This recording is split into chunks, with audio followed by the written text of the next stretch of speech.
record show. I wanted to wait for you, Amazon. 5 minutes. 5 minutes. That's all we need. Get restless. That's it. Get restless.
y'all keep this tempo up, don't break it at all. I I don't want to come over there, but I will. I started. She clapped slower.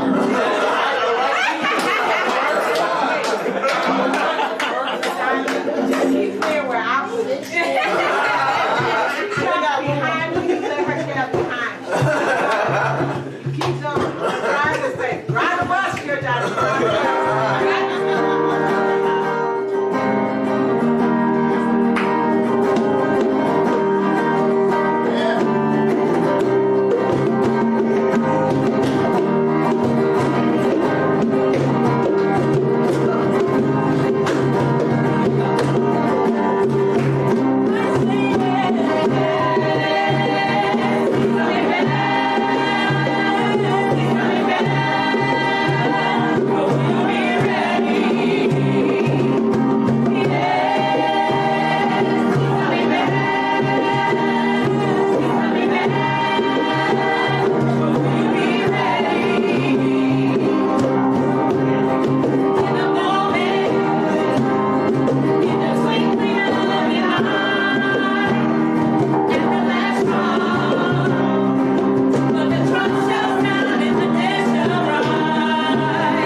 Yeah.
I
Hey, now.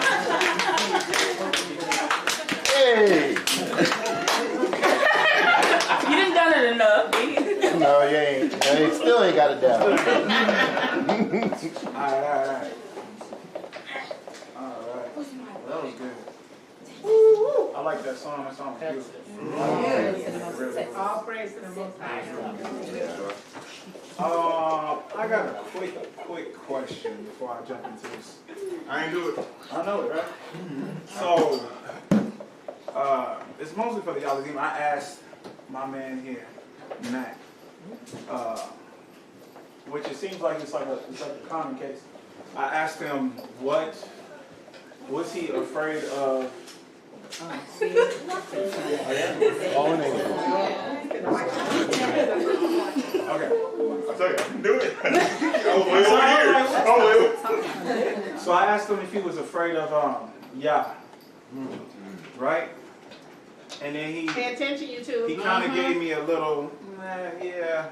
And then I asked him, was he afraid of dark, demons, stuff like that? Like, if I take anybody, will anybody go with me to a honey house? Like a real honey house? Will, right? You would? Okay.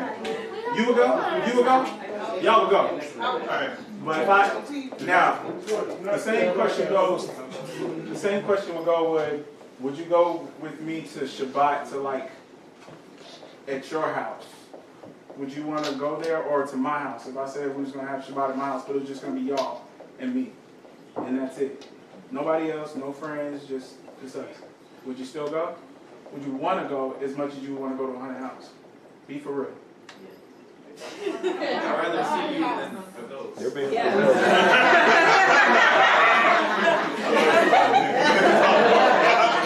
I'd rather see you than a ghost. All right. So my thing is most of us understand that there's good and evil, right? Yeah. We understand that there's light and darkness. It's always been a fight since the day of time. When I asked that question, I got a general, like, I'm not really scared of Yah, but I'm more scared of the things that are in the night, the demons, the devil, the adversary. Texas, get it together, Hebrew. Get it together. Get it off your head. That's two, y'all. Next time it's going to be a serious situation. You understand? So, my thing is how did we allow our fear to get away from Yahuwah? And we fear other things more that can possess There us. you go. But it has to get permission from Yahuwah. So is that be whatever? Another way to put that question? How did we get away? How did we come to fear the created things and get away from the fear of the creator? Yes, sir. Yes, sir. Exactly. Before I start, let me see. I actually labeled these this time. I got lemon, clover. Over. This is just regular. This is honey. What you want, lemon?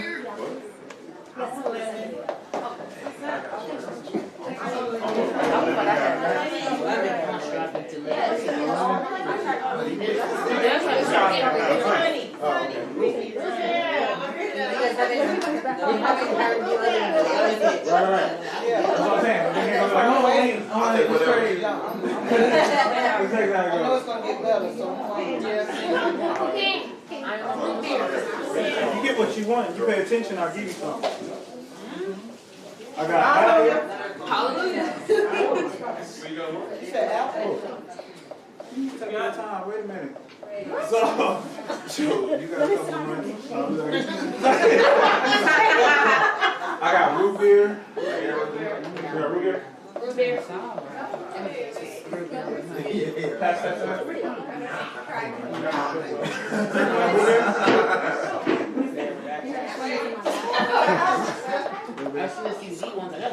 All right, I got strawberry.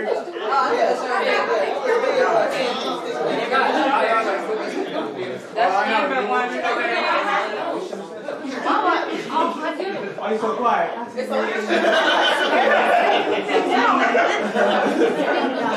Amber? Right. Pass that on back. Strawberry. Who else had a root beer? Texas. He's up in the air.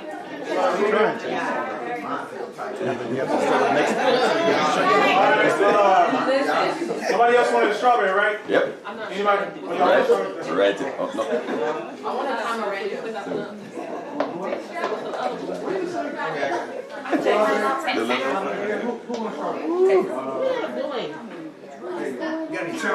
Oh, he's out. No. Alright, I got grape. Anybody want grape? I'm black, so I want grape. Yeah, I knew you. Yeah. Give me that purple. Slow down. I do want grape. He said she was great. I want a chocolate or something. He said she was great. Wait a minute. You still the cinnamon? No, I never asked him. Uh-huh. I did win. Last time. I don't remember all that. See the difference. No, I want my myself. It wasn't like y'all was winning. I ain't got the kind of Behind the carrot. Matt, go on the shots from the tree that specimens real quick. Yay. On the other side, brother. All right. Okay, so let me see. Who I got this? Come on, read her. That's right. She's all the way in the back with the black one. Yeah, oh yeah, Shantae's first one, right? But hold on, I need somebody to read Revelations 2 and 7 for me real quick. Ooh. Oh, now that's my son, boy. That's it. Alright. Real quick before we start out, I just want to let you know this is Meats and Mishpacha, part 2, the cure to sickness. We're going to go through this, my little highlight points. You know, how to handle the situation when you and others start to see the symptoms of being sick. Recognizing that you have a disease. Dis-ease. What are the prescriptions? Rich. And healing through Torah. Alright? Wow. Most of these books is going to be found in Genesis through Revelation, so yeah.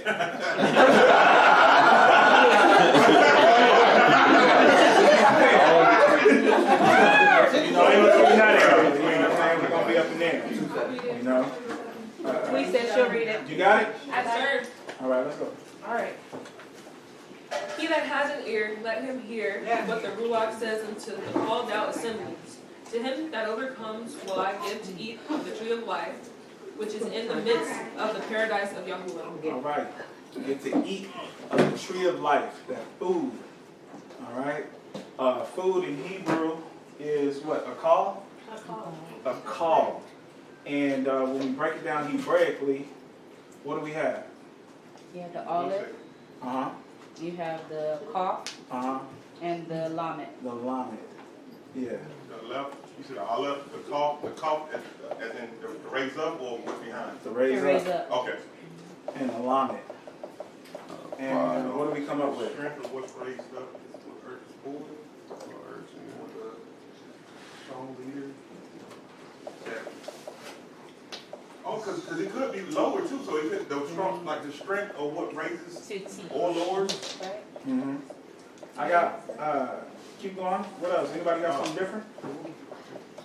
That earth, the strength that raises What is first? or lowers what urges that urges you forward. What that urges you forward? You going I off think up the and down? tongue. Yeah. To teach what's first.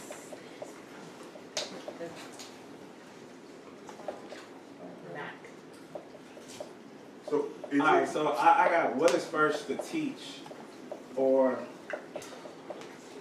I got what is first to lift up to the tongue. Lift up to what? To the tongue. Because the lamed could be the tongue. The word is going to be teaching us. You're going to be lifting up the word, and therefore it's going to come out through your tongue. I could be wrong, but that's just what I got. So then I need somebody to read James 1:22 to 25.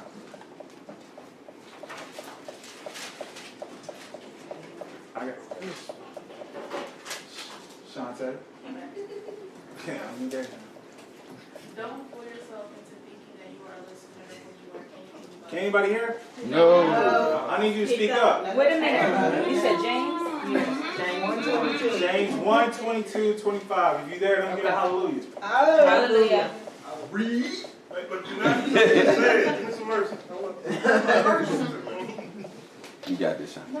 Speak with your outside. You got it, sis. Come on. Don't fool yourself into thinking that you are a listener when you're nothing but letting the word go in one ear and out the other. Act on what you are hearing. Those who hear and don't act, like those who glance in the mirror and walk away 2 minutes later and have no idea who they are or what they look like. What? All right. That's the amplifier. Can I get, can you read the next verse? Sean, say, what version is that? It's the message. Message. Oh, I was like, God. You have another, it's a message. Who else? Anybody got a different version? Who got a different version? Got him. Let's say 122. 122. 2:25. Be doers of the word and not hearers only, deceiving your own self. That's right. For if any be a hearer of the word and not a doer, he is like unto a man beholding his natural face in a glass. For he beholdeth himself and goeth his way, and straightway forgetting what manner of man he was. But whoso looketh into the perfect law of liberty, and continueth therein, he being not a forgetful hearer, but a doer of the word, this man shall be blessed in his deed. All right, so that looks like, so go ahead. I just want to say that so your code is calling that out. Well, Shaul, he complements that in Romans 2 by saying, for not the hearers of Torah are just before Yah, but the doers of Torah shall be justified. Just he complements exactly what your code is saying. So with that, let me go ahead and go in on this. So when you have those that are looking at themselves, because I got a different version too. What does yours say? But mine is different. It says, do not merely listen to the word and so deceive yourself. Do what it says. Anyone who listens to the word but does not what it says is someone that looks at his face in the mirror. So you're immediately looking at yourself in the mirror, right? Not analyzing yourself. That's like, I mean, that's just weird. You know what I'm saying? You wake up in the morning, the first thing that you do is you want to make sure that you're okay before you step out of the house, right? You analyze yourself. There's some people that get all dressed up and everything, but still they don't look beautiful, if you understand what I'm saying. Like inside, they're not changing like we should. They're not analyzing themselves. Some people are not speaking words of affirmation to themselves. You know, like, today, Yah, you know, I'm going to do Yah's work. Today, I'm going to make sure that I go out and I'm going to speak life. Today, I'm going to make sure that I go out and walk out Torah through everything that I do. I'm going to listen to this music. I'm going to make sure that I get it right. You know, Yah's going to give me a message. Yah's going to let me testimony to someone today. Those are things that when you're sitting there and you're looking in the mirror, you got to really analyze yourself and look who you are. Because if you are just listening to the word, but not getting the food of it and getting full off of it, then what is that going to do for your appetite? You're going to crave things of this world other than the things of Yah it has to give to you. All right? And it says, but whoever looks intently into the perfect law that gives freedom and continues it, not forgetting what they have heard, but doing it, they will be blessed in what they do. So Yah's going to protect you. He's going to give you what you want. Proverbs 14:12. Somebody got that? Proverbs 14:12. You got it, Gail? Okay. Speak up. There is a way that seems right to a man, but its end is the way of death. So what seems right to you or to a man that is unlearned, right? He's just walking in his ways. There's people that we say, oh, yeah, you know, Yah knows my heart. He knows who I am. You know, I'm spiritual. You know, I believe in the world that comes around. Everything comes around to you. Karma, right? What you got? Harshness. The scripture that we just read. Can you read it? You gonna read it? Can you repeat it? Can you repeat the scripture that we read? Like not the words of this. Proverbs 14:12. Proverbs 14:12. Got it.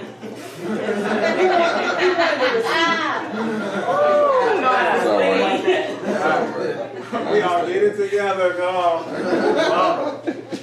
Nah, but those people that are actually following in their own way, doing what they want to do, and then not understanding like why things are bad that is happening to them.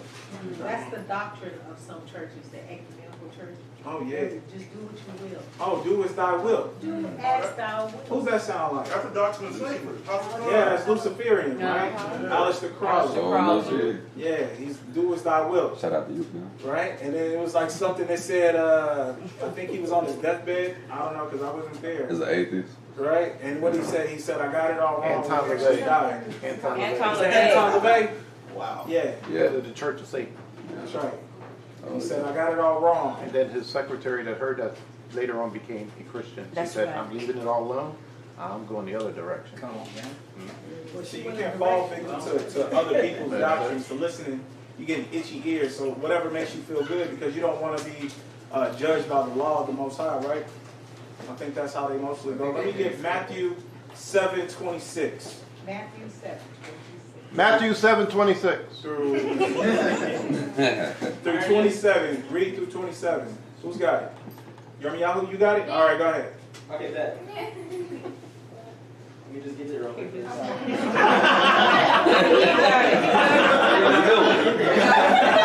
All right.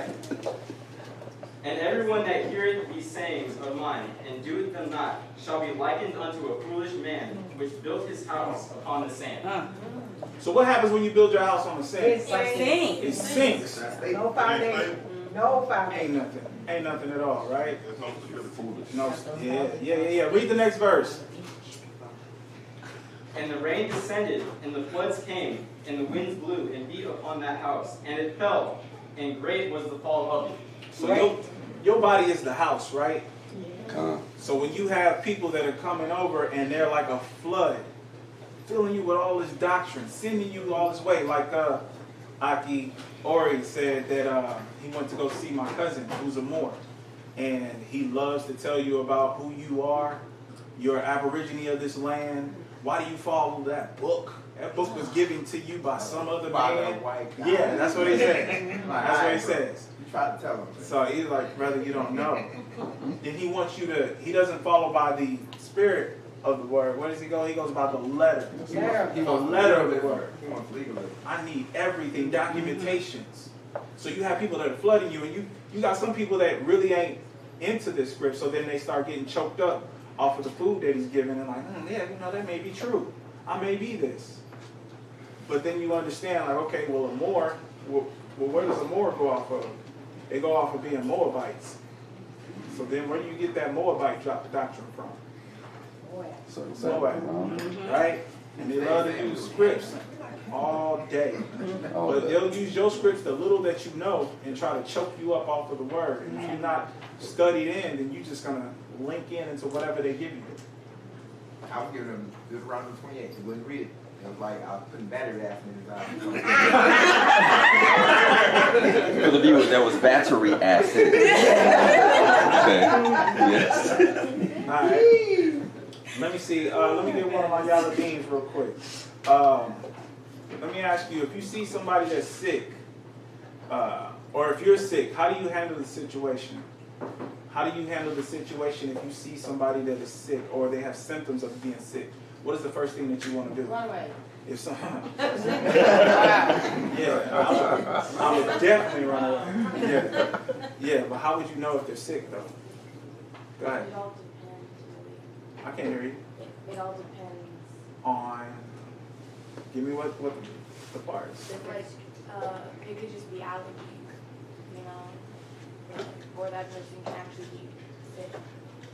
Okay, so then you're going to be taking a risk she said it can all be just allergies, or that person can be actually sick, right? So then what does that take apart? You want some hot fries? Oh, so I got you on that. Let's see. chops next week. What about if you got a person that is sitting there constantly coughing? What do you got? It could mean that they're sick, or maybe like someone's like maybe it is allergies, or it's like an allergic reaction.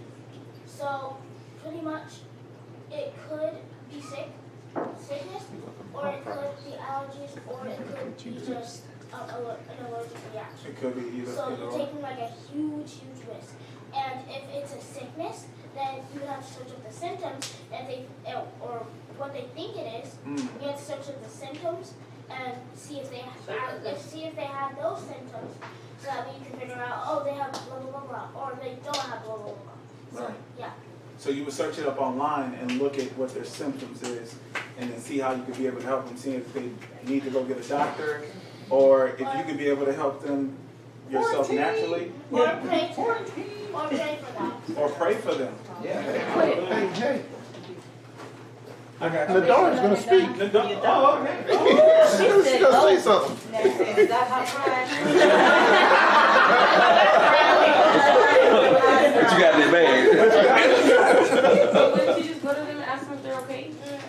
Well, you can recognize it, right? So you would ask them if they're okay. So if you have somebody that has like a face, right, and they're real sad, and you know, normally they ain't like that. They're out of their character. Would you just be like, oh, you know, they just going through what they're going through? Or would you actually be a person that's concerned if you call yourself a friend? And what if it's somebody that you really don't even know like that? Would you go out your way and try to see if they're okay? Like, do you have like a coworker or a classmate or just somebody that you're extra by and they just came by and you only saw them twice? Would you want to, or investigate is what Yehukanan likes to say? Is that something that you would want to do? Is that in your heart to try to do? To try to see if that you can be able to pray for them or to fix them. I like that. So, you want some hot fries or not? Okay, cool. She's like, I want something else, actually. Oh, yeah. I got cheddar cheese and honey mustard onion. Which one? It don't matter. All right, what you got? Curing diseases? Nah, you missed the question. All right, so I'm gonna come to the next one. Coming back. All right, the ones that are, how about the ones that are around you that are supposed to recognize your situation? If you're sick and they see you, or they see those that take medications all day. So if you see somebody that's taking medications all day, right, and you want to try to help them because we understand that what?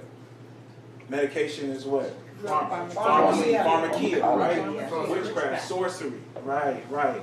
And certain people do have illnesses, but what if you see somebody that's cutting themselves?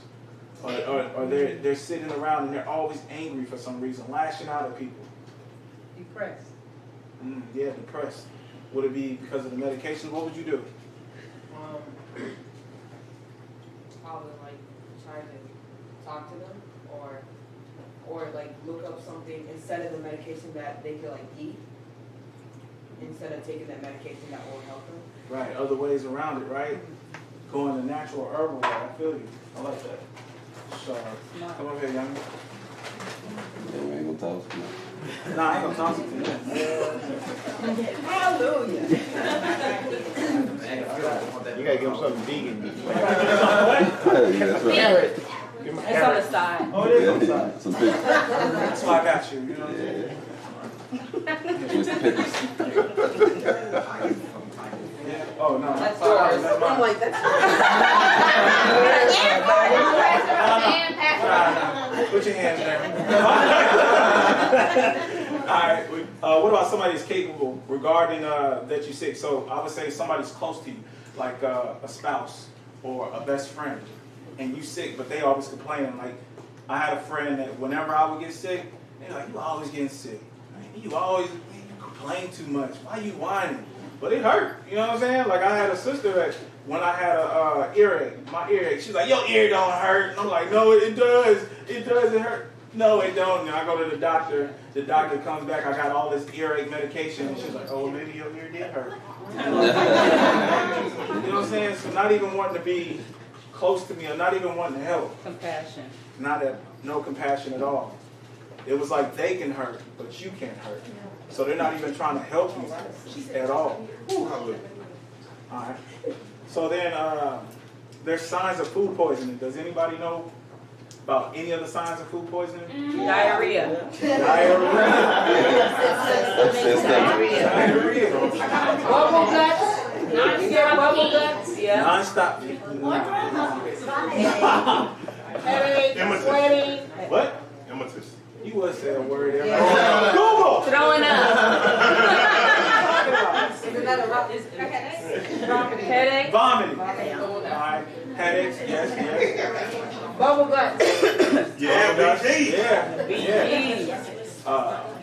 What about muscle weakness? Oh, yeah. Dehydration. Yes. Cramps. Blurred vision.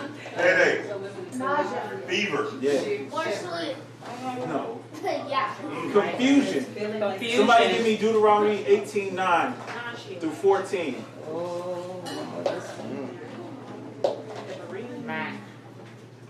Like, I got it. thou art come into the land which Yahweh thy Elohim giveth thee.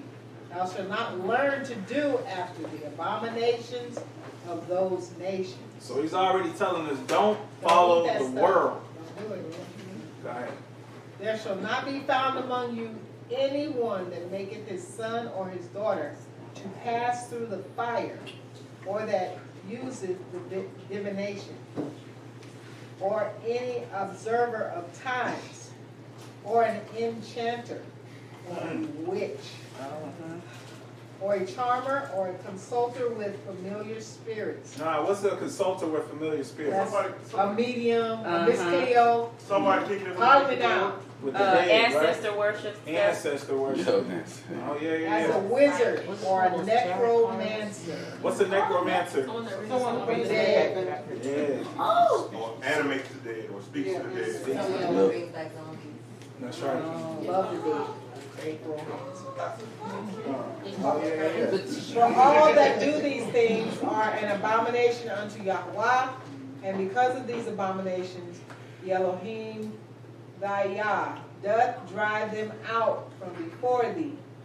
For thou shalt be perfect with the Elohim thy Adonai. So that right there, following those nations, you're going to be following, it's going to be confusion. It's going to be a lot of confusion because those people are trying to tell you that the same book or the same books that we read is the same books that they follow, or they can be able to show you that it's the same way. Go ahead. I just want to catch that next verse right after that. Go ahead. It said, for these nations which you shall possess, hearken unto the sorcerers and to the diviners. But as for you, Yahuwah Elohika has not suffered you to do so. No. Don't do it. Don't do it. Don't mess with it. Don't mess with it at all because it's only going to lead to death. That's it. Ain't no life in that. Ain't no life in necromancy, like at all. Ain't no life in it. Ain't no life in it, literally. Yes. So Dad, I know it's not important, but remember that.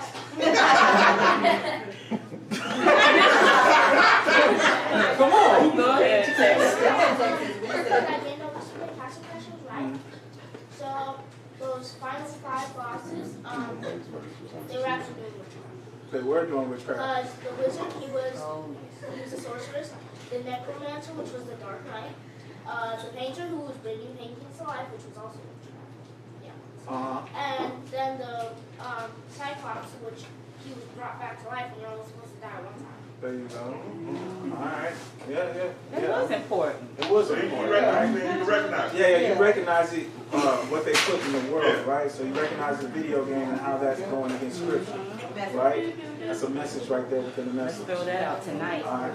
So, somebody give me John 4:14 real quick. I'm going to speak on dry mouth. Because having food poisoning gives you dry mouth. What does Yeshua say about that? You said John. John 4:14. You got it? But whosoever drinks of the water that I shall give him shall never thirst. But the water that I shall give him shall be in him a well of water, springing up into everlasting life. What water is he talking about? The word. Living water. Living word. Right? So when you're confused or when you get food poisoning, it's going to leave you dry. It ain't going to have you having everlasting life. You're going to be thirsting for more. When people have like $1 million, right? You're like, oh, when I make $1 million, I'm going to be straight. I'm going to be cool. And then what happens when they make $1 million? One more. I need one more. I just need one more. Next million. Yeah. Let me get a next million.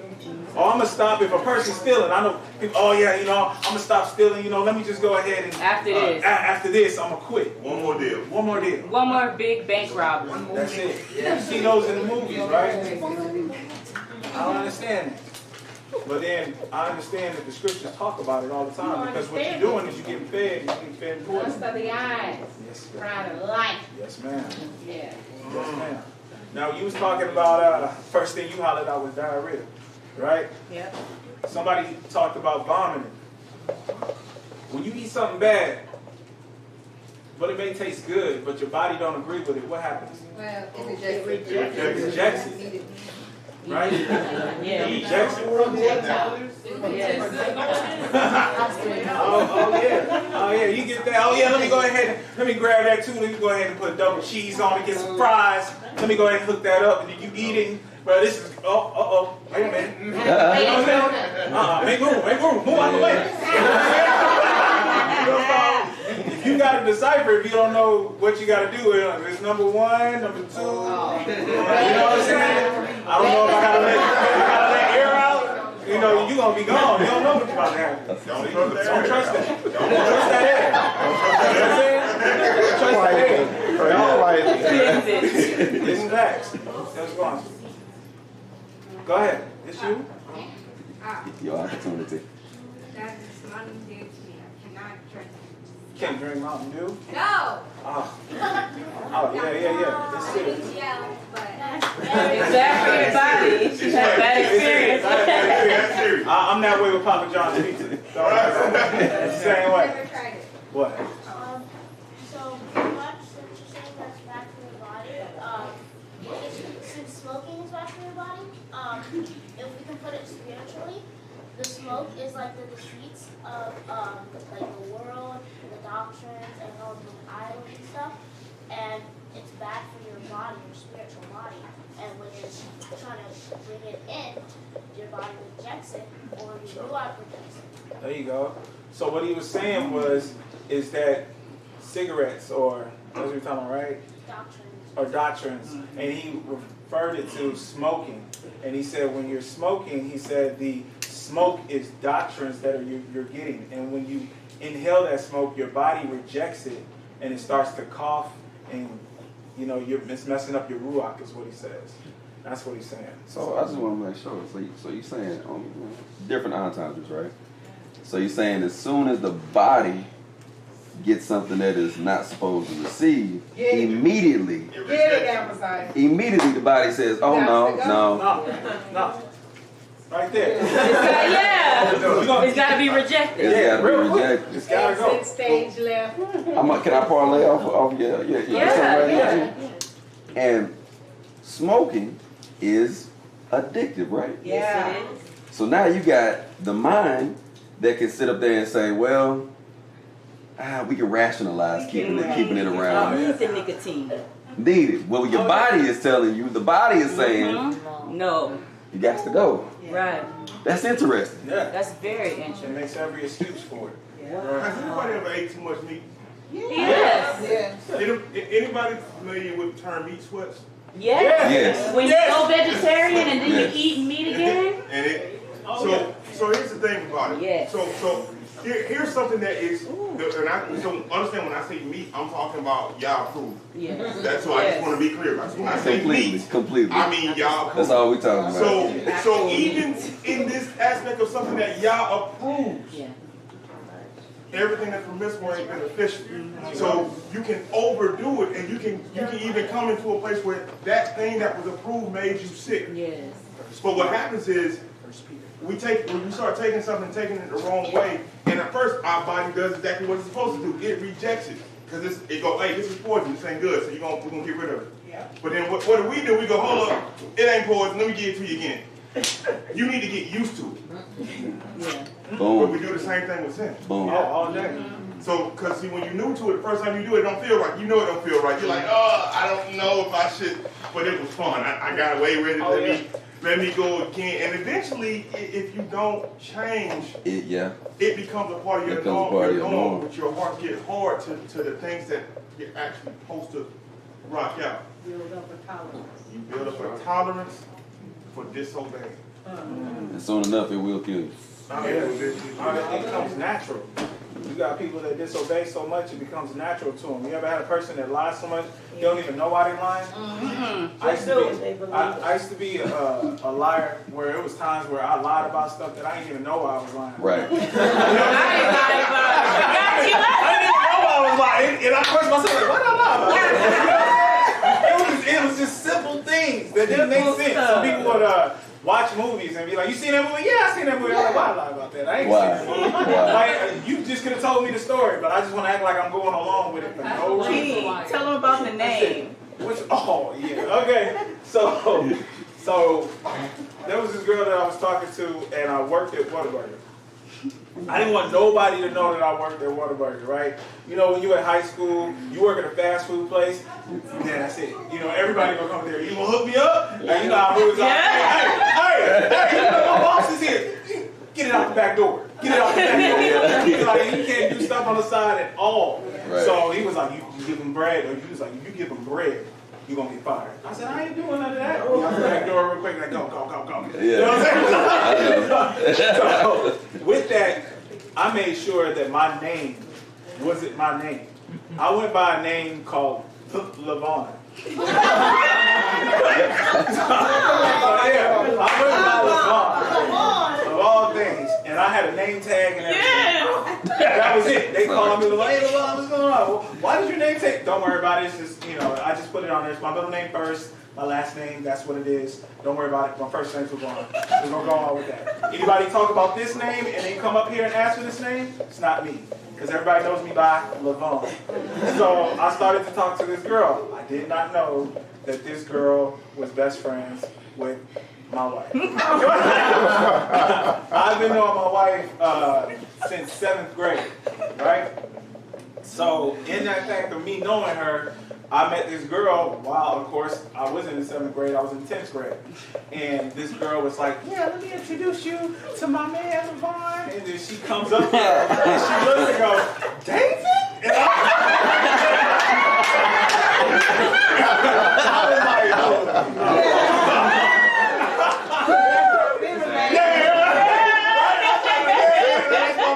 And she looked at me, I was like, your name is David? And I said, yeah. She was like, you met my mama. I was like, I told you your name was Levon. I was like, it could still be that. I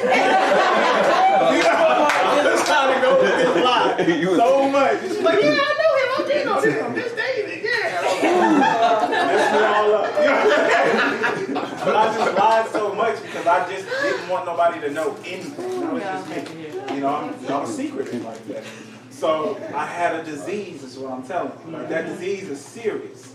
You know, so then it will cause you to look in the mirror, because with that disease of lying, or the disease of, I would say, the vomiting, which will be those that babble, those that just spew out things, those that have confusion, those that don't know the word righteously, or they just come out and they just try to confuse those that do know the word, so then they're sick, so they are trying to confuse you with their doctrine. Those that are dehydrated, they're thirsting for anything. Just give it to me. I don't care. You know what I'm saying? More of addicts of it is what we would say, right? So then it caused me to look in the mirror, because I was hurting those around me. Like, y'all ever seen that show Intervention? Mm-hmm. Right? Yeah. You see those addicts and everything on how they messed up? Yeah. And then they don't have the words, so they're so messed up, they thinking they ain't hurting nobody. I'm just doing me, baby. That's it. Just let me get high, I'm straight. But then you hurting your family. Yep. Because you constantly going to them asking for money. They constantly worried about you if you're going to die tomorrow. Because they don't know what's going to happen to you, so they want to support your habit. They want to help you out. It's a sad situation, but it causes you to look in the mirror. It causes you to reflect and recognize, okay, I have a disease now. What do I plan on doing about this disease? What can I do? So then somebody give me Psalms 139, 23 to 24. Somebody grab Yeshayahu. Oh, no. Jeremiah. I don't know how to say that in Hebrew. Jeremiah. I was going to say that. That's right. So yeah, Jeremiah 17, 9, 10. What? I'm not gonna do it. We know you. I did it on purpose. He psyched all of us. I said the boy's name. I said the ball. Oh yeah, I said the ball in Hebrew. What's that? The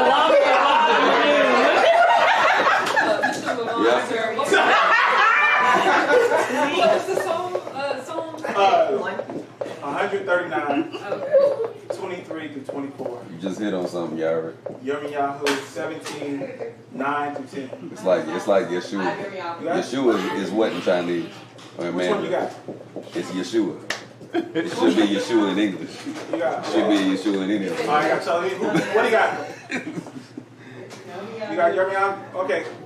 Will. You ain't got it? Okay. Whenever you're ready. Go ahead. The heart is crooked, above all, and desperately sick. Who shall know? I shall search the heart. I will try the kidneys and give every man according to his ways, according to the fruit of his deeds. Okay, so the heart is wicked. Above all. Above all things. The heart is wicked. It's the most deceitful above all. When I said before, right? Not you. People say, that's not in my heart. He knows. My heart desires this. Right? He knows my heart. That's it. When I follow my heart. You got stuff like that, right? Yeah, follow your heart. They tell me that all the time. My heart was in the right place. My heart was don't put it on my heart, put it on my mind. Yeah, charge it to my What? No. This whole aspect of hey, well, you don't know my heart, or my heart was in the right place, or I'm going to go with my heart. The question is, does your heart match Yahuwah? Does it match Yahuwah? Does it match your words when you said Yahuwah Devar Asah? Does it match that? The question comes, does my heart, does the whatever is driving me, whatever is urging me or pushing me, because sometimes we told the heart and other times the Ruach told me. But does that match the Ruach in the script? No conflict. That's good. Yeah, And exactly. if they're on the same page, then you got to choose who is your master. Is the heart your master? Yeah. That's good. Or is Yah your master? Oh, yeah. They say God know my heart, but we know your actions. Could that Hey, so you know your heart. Y'all know my heart. Yeah, we gonna judge your actions. Yeah. Could that be why, because it said it's desperately wicked, who could know it, right? Could that be why the scripture says that it has to be guarded, to guard your heart? Because anything that you guard, you're watching it. Like, you're not going to just let it free and run around and do whatever it wants to do. If you think about somebody being in prison, it's almost like he's saying to watch over it that close, as if it's a prisoner. Well, I would even say watching it that close, as far as like you said, like guarding it, shamaring it, making sure nothing comes next to your heart, or comes to your heart, or comes close to your heart, right? Because if you allow that something to get close to your heart, we was just talking about this upstairs. It's almost like you have that food that's in the container that you was talking about. You got it in the best container, locked up, but it goes raw. I mean, not raw, but molded, real rotten, right? And it starts to stink, even though it's sealed up, vacuum sealed. But then it starts smelling of everything around you. So imagine somebody who stinks real bad, somebody who's rotten inside, and they get close to your heart. What's that going to happen to you? Yeah, I was gonna say something like that because guarding your heart is the same as guarding your mind. Because the heart is the mind. That's right. Yeah. It's out of the heart comes the issues of life. That's Right. right. So what enters your heart is going to enter your mind. Yes, ma'am. It's going to enter your words and it's going to enter your actions. Yes, ma'am. And you know, this time in which we live, we hear that so often. Follow your heart. Mm-hmm. Do you, boo? You just do. Right. Yep, that's another one. Okay, but the heart is deceitful. It doesn't reveal even to us what the intentions are. And it takes when you guard your heart, you guard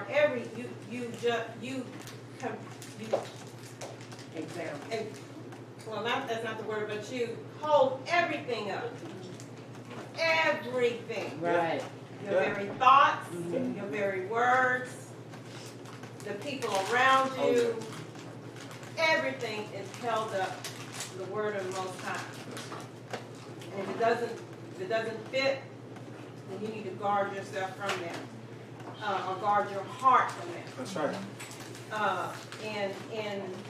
I've lived long enough to see that in action, and to one thing y'all made me was a good.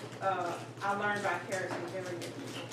So I've seen even close friends of mine do things, and with their, you know, it wasn't their intention. It wasn't their intention.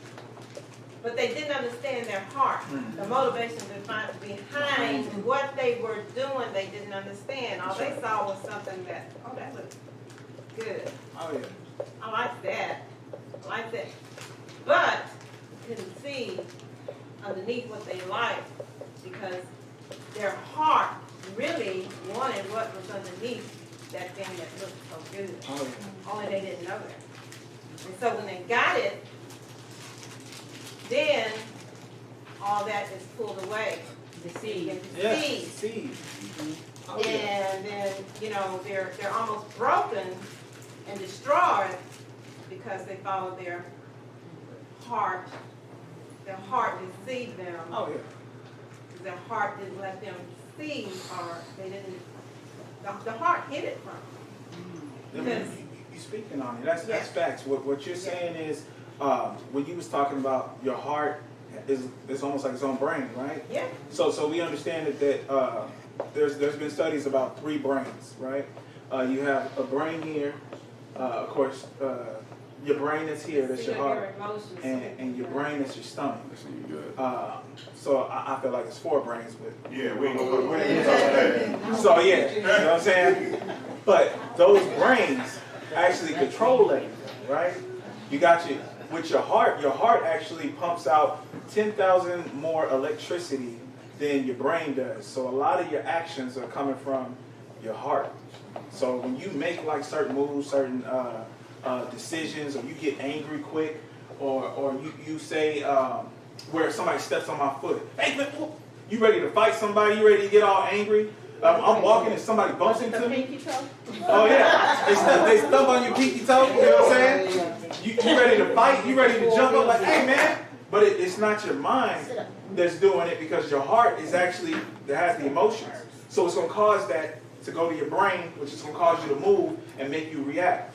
So most people do that stuff, right? So now that we understand that your heart, like you said, your heart sees it, but then also when I say your brain feels that and it wants that. So then your stomach, like where most, I would say, what do they say? It's a saying, the way to a man's heart is through his stomach, right? Through his stomach. So I know women personally that would have refrigerators full, you know? The man that they date and come over, yeah, this will be all you, baby. All the time. This going to be you. Oh, I cook like this all day. Children looking screwed up like, what, you know?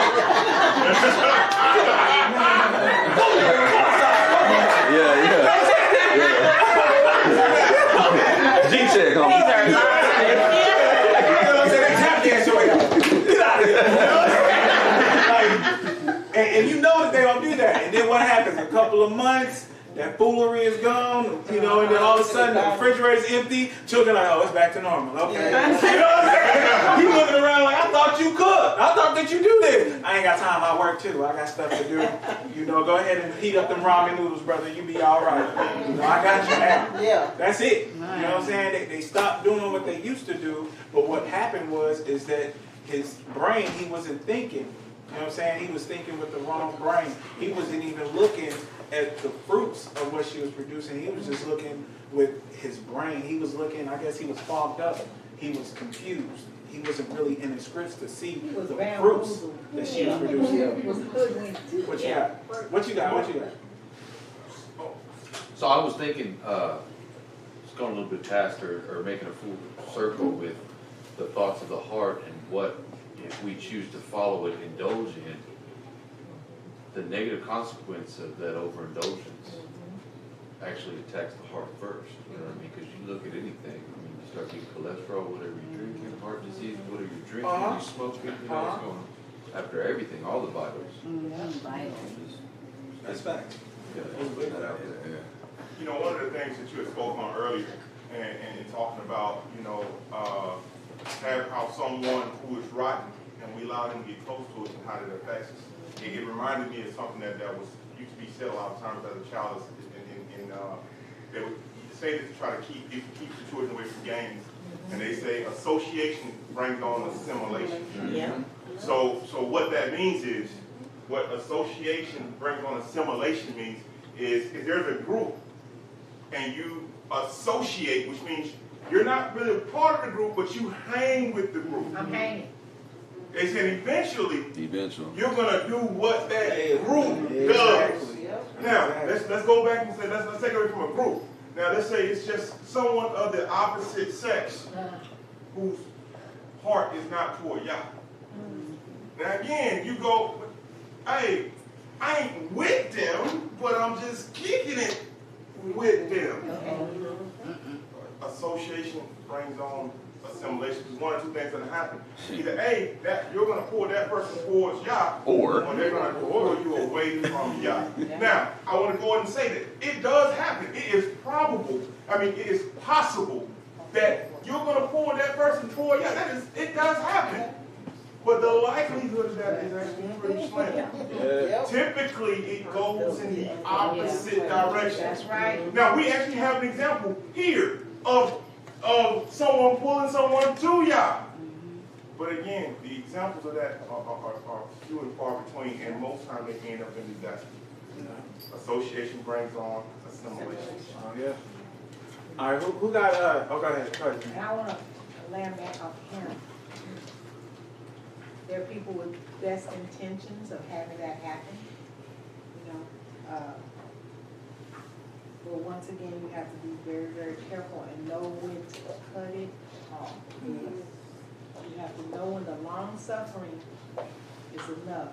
Now you have to wait for them to come to themselves and be ready to assist them or help them in any way you can. But you cannot throw your pearls through the swine. That's right. Can't do it. Confused, they're kicking against the prick. That's right. If there's an opportunity for you to separate yourself, you need to do that. And then wait for them to give you the call. Hey, what is that Yah you were talking about? That stuff you were talking about, not eating pork and all of that. What was that about again? Now they're open and they're ready. But before that, you have to be very, very delicate, very, very careful, so that you don't find yourself, like Shamar said, drawn away from Yah because you like them so much, or you like their company so much, or now you're out there swimming in the deep end. Oh, yeah. Yeah. It comes out like that to where I think it's driven by fear of men. Like I said at the beginning, some people, they don't fear Yah like we should, because we're so afraid of what man is going to say. That's it. This life is a vapor. Yeah. That's it. It's going to be over before you know it, baby. And when it happens, you're going to sit there and then you're going to start to regret, like, how come I just didn't do this? What are these, when I always said it when I was younger, I can't wait until I get older. I couldn't wait. Like, I can't. I was like, because I'm going to be saying a bunch of stuff. And I was like, hey, I'm old. You can't get me. Baby, that's, you know, my mind is going everywhere. That's what I'm going to say. But it's not going to be for real, because I know that when I say something for real to you, it's either going to do 2 or 3 things. Yeah, and I say 2 or 3 things, not 1 or 2 things. You know what I'm saying? The first is either going to make you realize what I'm saying is true because I'm just going to be direct. Second, it's going to make you feel like I'm the person that's attacking you because what I'm telling you is true. Or third, it's going to either make you look at yourself and be like, oh, okay, well, that might be me. Because there was a time where I got told I was a jerk, you know? No. You know, it's crazy. It's crazy. Crazy. You know? Long time ago. That was Say, is that when you were LeBron?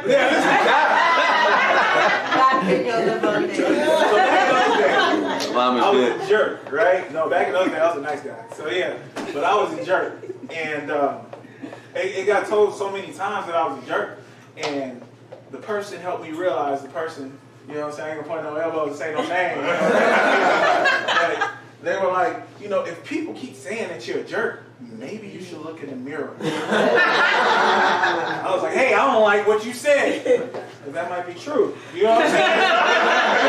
I had to sit there and analyze myself. Am I a jerk? So it questioned everything that I did. So if I said something and somebody said something back, I was real sarcastic. I'm a real witty person. I know how to cut. So I would be like, oh, I got you.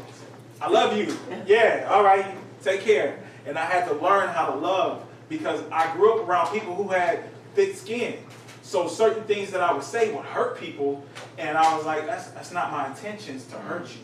It wasn't my intentions to make you feel a certain kind of way. I love you, and I'm trying to learn and adjust who you are.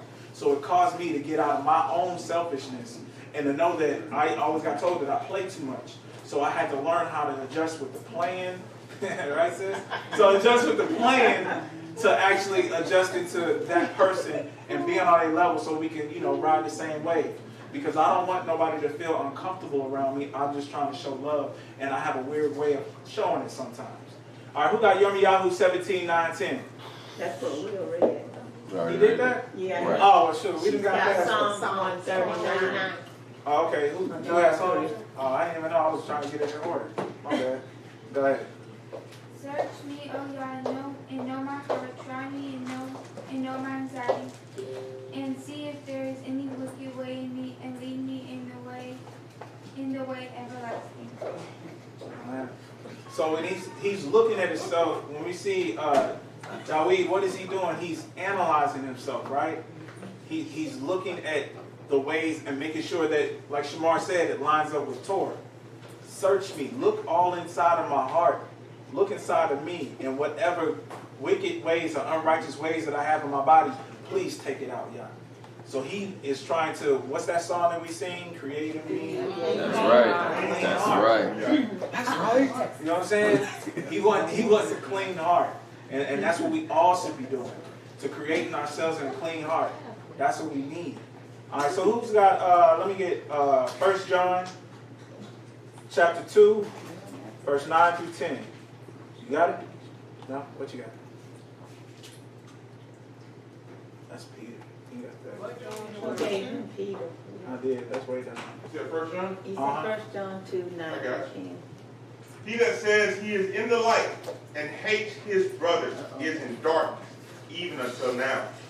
He that loves his brother abides in the light, and there is no occasion of stumbling in him. So when we look at this, we got to make sure that we're being the light, right? That's what we said. We got to make sure that we're being the light. But if we are sitting here and we have hate in our heart, or we have hate for no reason in our heart for a brother. There's some brothers that just come around, and I know them that they'll be in the club and be like, yeah, I don't like him. I'm like, oh, he did something? Nah, I just don't like the clothes he has on. I don't even like the girl he's with. Matter of fact, I'm going to go to his girl, and I hope he says something, I'm going to knock him out. He just got. Oh, look, he just got here. You ain't thirsty? like, let's drink or something. Like, calm down. It's a lounge, Those bro. people that, like, hey, you know what I'm saying? We came to the zoo. Like, it's random. You just get angry for no reason. People just have malice in their heart, and they don't understand why. If a person can smack their lips, or if a person can walk by you, or a person can say something, and it can cause strife in you, that's a disease that you have inside your own body. A dis-ease. That's it. That's what it is. You're having a discord between those. Shalom, Mila. Shalom, Ima. Shalom. I will be right back. So when we have that, we got to make sure that we don't have a heart of deceitfulness above all things, because that's what will starve us to striking. It's those past events that we have. Because you know somebody that looked like that person, or you know somebody that used to act like that person, then it causes you to be angry. Too many times you came across somebody, you know, I know some people that when they come across those that they're single, and they're like, oh, I knew a girl like that, or I knew a guy like that. But that's not that person. But because they have certain characteristics, you write them off because you feel like you just know everything about them. You ain't even sat down and had a bowl of cereal with this person. But you already know about this person. There's one thing that I wanted to say, that when you recognize somebody as far as the symptoms, before you go and talk to the doctor, right? What do you normally do before, like, if you sick or somebody's sick? What do you normally do before you go to the doctor? It's common. Everybody has done this. Try to assess yourself. Try to assess yourself. Try to take care of it at home. Try to take care of it at home, right? What? Pretty rare, but pray for them. Pray for them. Oh, definitely. He said pretty rare, but pray for them. That should be the first thing. Self-medicate. Something along with self-medicate. We treat the symptoms. You have 1 Peter 5 and 7. That's what I got you. So, I know it's gone now. I need 1 Peter 5 and 7. One of the things that we should be doing is talking to Yah first. Another thing that we normally do before anything happens, if you tore something, you hurt something, you'll call and be like, hey man, I don't feel too good, I'm going to go to the doctor. You know? And I try to call somebody close to me, or I tell somebody close to me, man, my arm's been killing me, I don't know what's going on. I might need to go to the doctor because it's just acting up. And you just letting them know, and then so they can be able to give you some kind of direction. Well, you know what, you might need to go to the doctor, or what kind of pain is it? Let me look it up. Or I had that pain before. Let me tell you what you need to do. Right? Try this. Try this. Try that. Because you're going to try to make sure. I know when I go to the doctor, for some reason, I can have a severed leg. My leg can be off. And when I go to the doctor, all of a sudden, I'm like, I feel good. I don't even, I'm not sick no more. You know what I'm saying? My leg is straight. Where did this even come from? You're going to go in there with no legs, they're going to ask you if you had COVID the last time. Right? COVID made your leg go. Get your vaccination.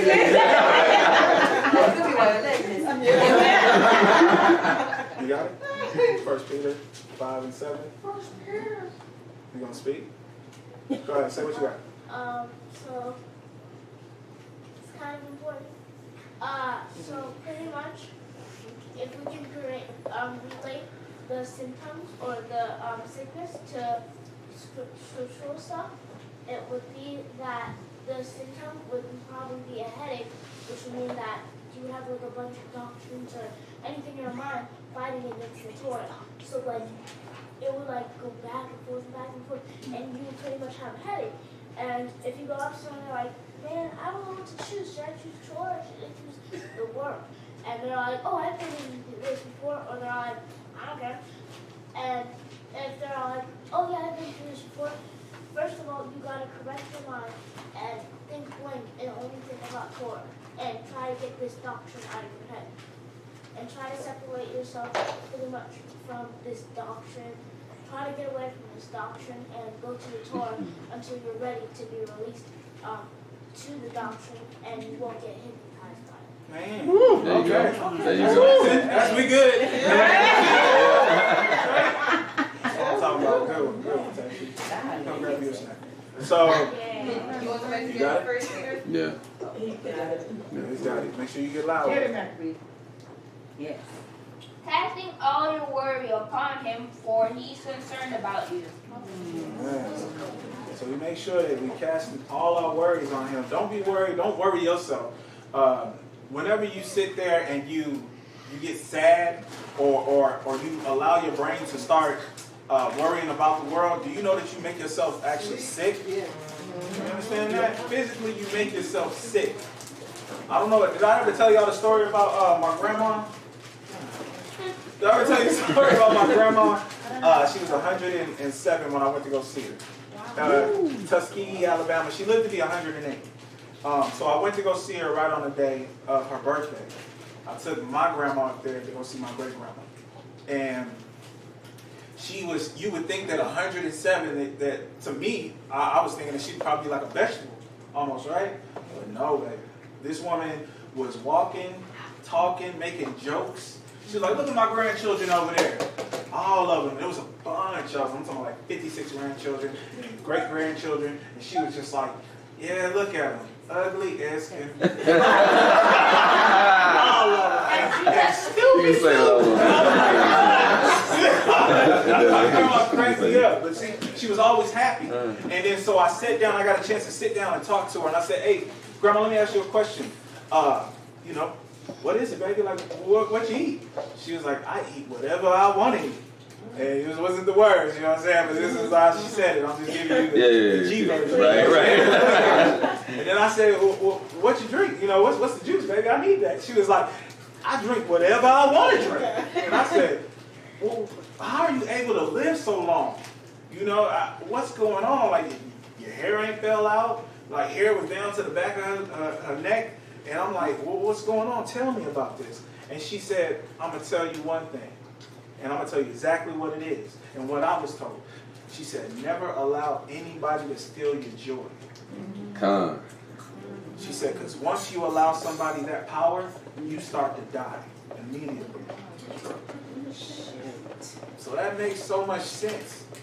Go ahead. Can we have Maccabees read from 5 through 8? Go ahead, man.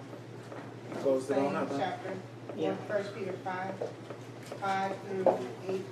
You pulling it up, Matt? Maybe even down through 9. Why you doing that? Why you doing that, Matt? Proverbs 17:22 says, a merry heart doeth good like what? Medicine. What you just not said. But a broken spirit drieth up bones. So it's interesting that she's speaking script. But Yeah, you but know she what just I'm didn't. saying? Yeah. We rocking. 17:22 Proverbs. Miss Lake. You got it? Yeah. All right. Let's get it.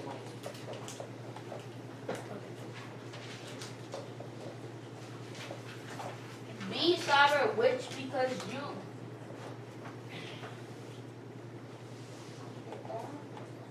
First Peter 5.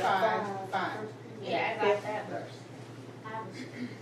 Adversary, the devil walks about like a roaring lion seeking someone to devour. Wait, start at 5. Start at 5. Start at 5. Verse 5. In the same way, you younger ones should be subject to elders, and gird yourself with humility toward one another, for Elohim resists the proud. And give grace. Proud, but gives favor to the humble. Yeah. There you go. Keep me.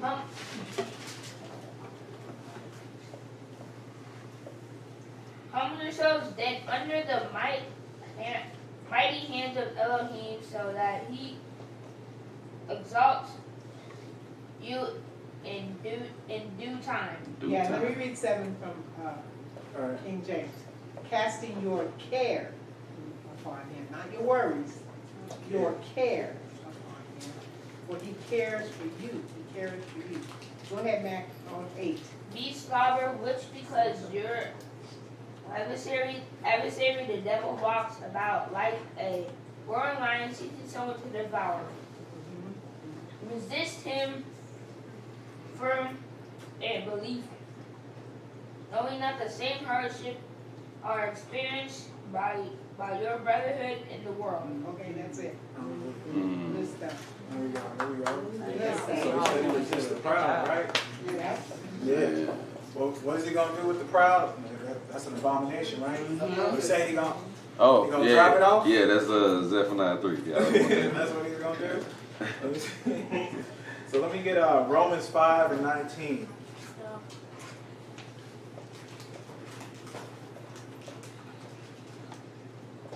So still dealing with recognizing that you have a disease, right? Romans. So 5 and 19. Who's got it? Jared, you got it? Whereas by one man's disobedience, many were made sinners. So by one man's disobedience, Adam. right? Yeah. So by the obedience of one shall many be made righteous. Mashiach. So this is what I got on that one. You said it down. I say Hasatan. Ooh. Because by his disobedience. Hasatan wasn't a man. All right. No, he was a man. Hasatan was not a man. Uh-huh. He was an angel. Yeah, that's right. That's right. You're absolutely right. Say So that. then I say Adam. Okay. Adam. I say Adam. Okay, anyway. No. I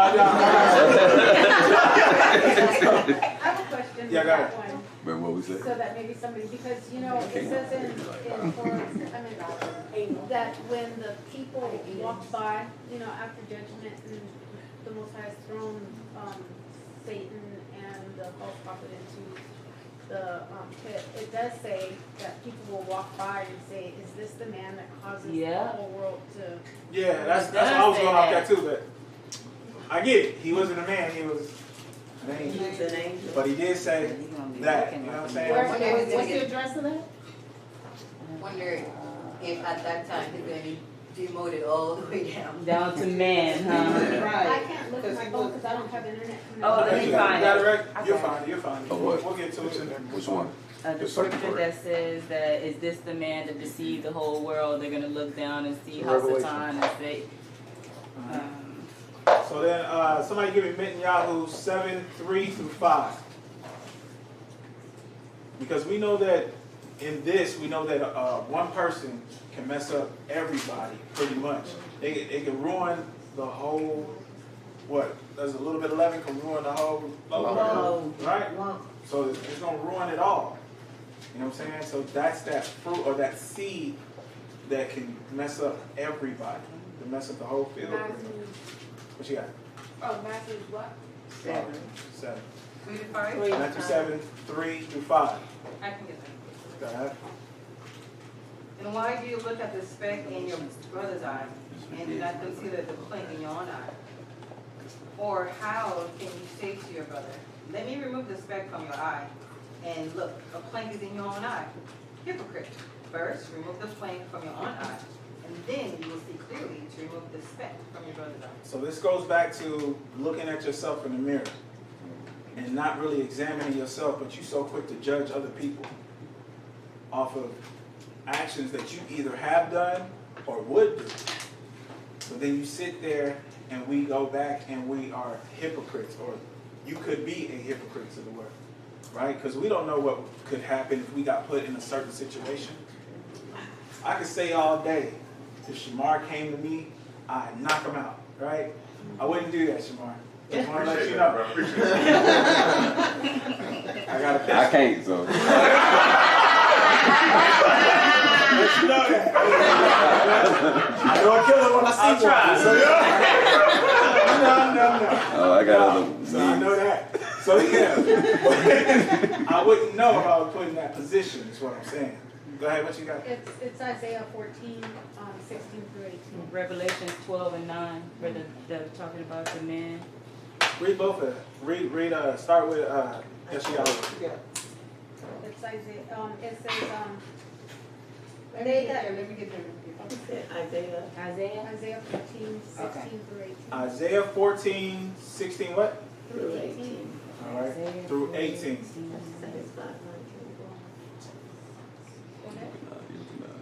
Okay. Okay, it says, they that see thee shall verily look upon thee and consider thee, saying, is this the man that made the earth to tremble, that did shake kingdoms, that made the world as a wilderness and destroyed the cities thereof, that opened not the house of his prisoners? All the kings of nations, even of them, lie in glory, even one in his own house. But it's back up to verse 16. They that shall see thee narrowly look upon thee and consider thee, saying, is this the man that made the earth to tremble, that did shake kingdoms? And that's in reference to us. All right. Ain't it in Revelations too? Oh, Yeah, Revelation. start at 12. Oh, art thou fallen from heaven, O There you go. Yeah. Son of the morning, That's how it. art thou cut down to the ground, which weakened the nations. Demoted. So you got demoted then, right? So we got demoted to a man. So you got demoted to a man? Has to be. No, Below a Not man. men now. We got a man right now. but I'm saying, at At this time. being, Yeah. You saying he could be a man? It should be a man right now, because these things are, we're waiting for things to come to pass, but they're past, we're living in it. Okay. Okay, it also says in 15, yet thou shalt be brought down from hell to the sides of the pit. That's right before you are narrowly looked upon and considered it. Well, that is a huge prophecy. Yeah. You gonna read Revelation? Shall be brought down. Okay, what's the other one? Revelations? It was Revelations 12 and 9. 12 and what? Well, it doesn't necessarily say a man on this part. It actually says that he's a serpent. It says, and the great dragon was cast out, that old serpent called the devil and Satan, which deceives the whole world. He was cast out into the earth, and his angels were cast out with him. Yeah. All right, so then we see that we got one that's a man and another one that's a serpent. And that's something that we can go through. We can go down that rabbit hole another day. Yeah. That would be something that we can go through. So, all right, so jumping right down to what are the prescriptions? All right. What about, well, what would be a prescription for that if you have a sickness? Amaziah gave one. What was that? Medicine. Oh, yes. Mishpacha 17:22 or 22:17. 22:17. A merry heart. A merry heart. Yeah. Being joyful.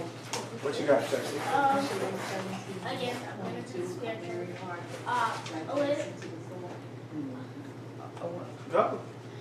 the way that you can do this spiritually is the medication would be the prayers, the Torah, Yahuwah, and His Son.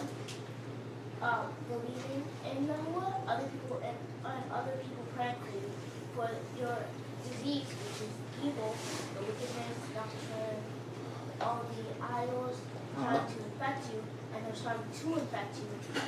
They pray, everyone prays for you, and as they pray for you, you get better and better until you're fully healed and your ruach I would say that as well. I would say that you're absolutely right on that. You know, that could be one source. I would say that that is a strong source to use. And I would even say so much that one part that I would probably say would be fasting and praying as well. A combination of those both would be something. If we go to one I know Shamar likes, let's go to 1 Maccabees 13. And let's read through, let me see.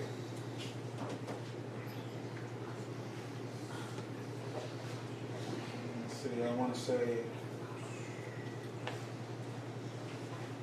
what you think we should go through? Shamar, what you got? 1 Maccabees 13? Yeah.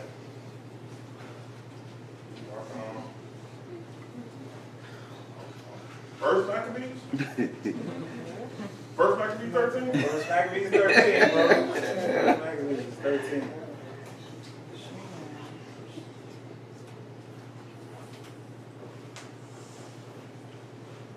Okay, I see what you're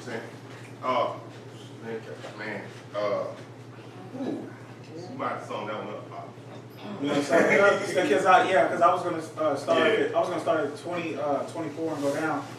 But in First Maccabees, you see them where they fasted, and they were fasting in a time where it was only a little bit of them.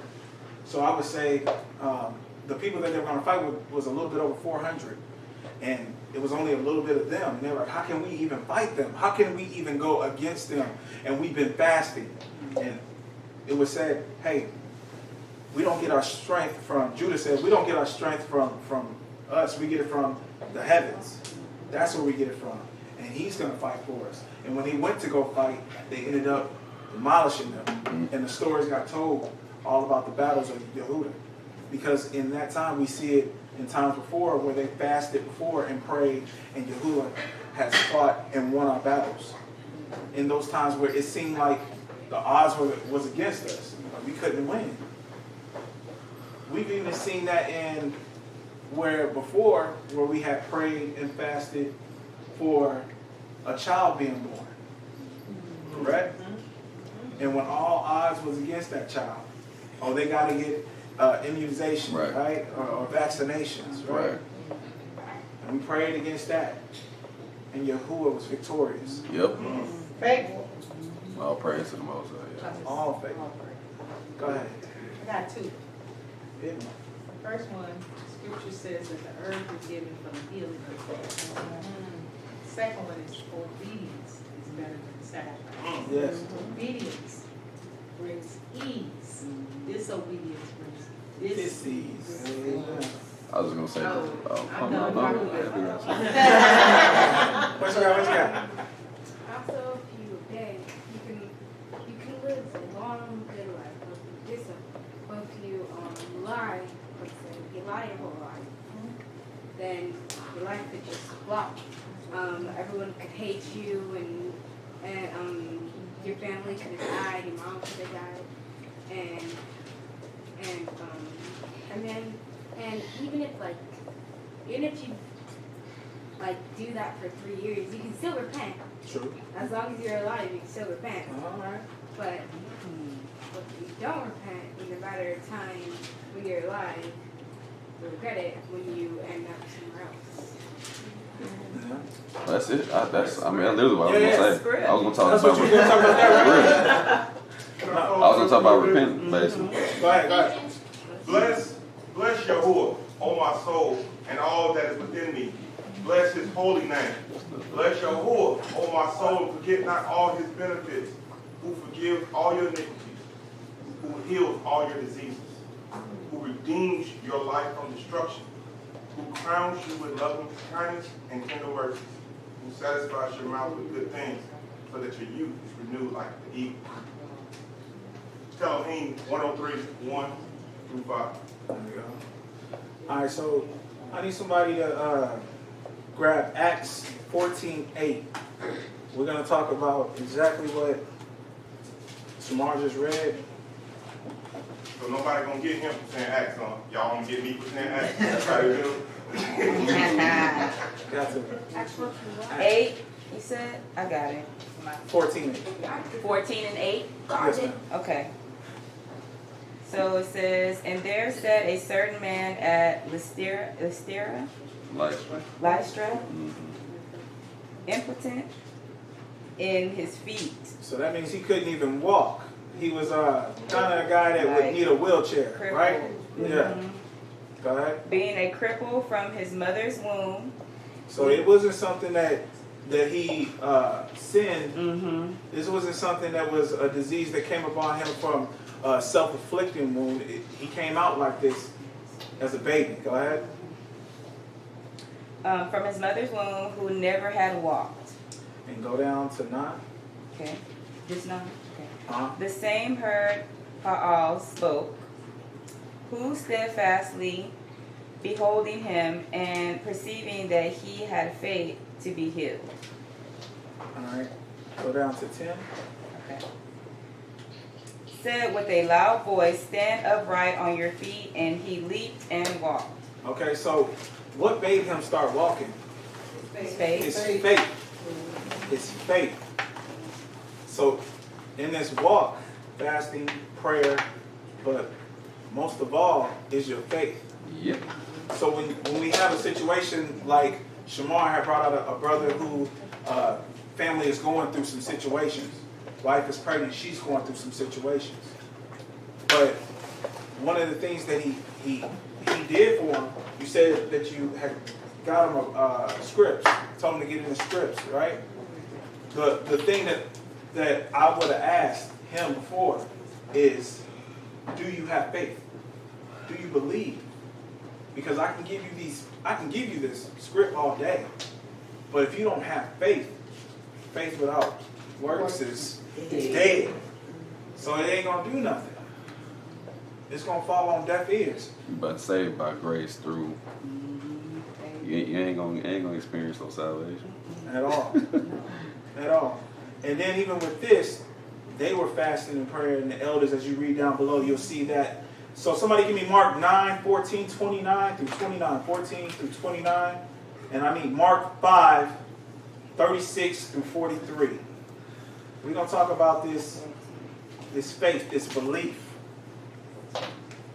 Because y'all, if we don't have any faith while we're doing this, if we don't believe in these scriptures, then what are we doing it for? Just because it looks good? Because we're changing on the outside but not on the inside? Mark 9, chapter 14, or Mark 9, verse 14 through 29. I got that.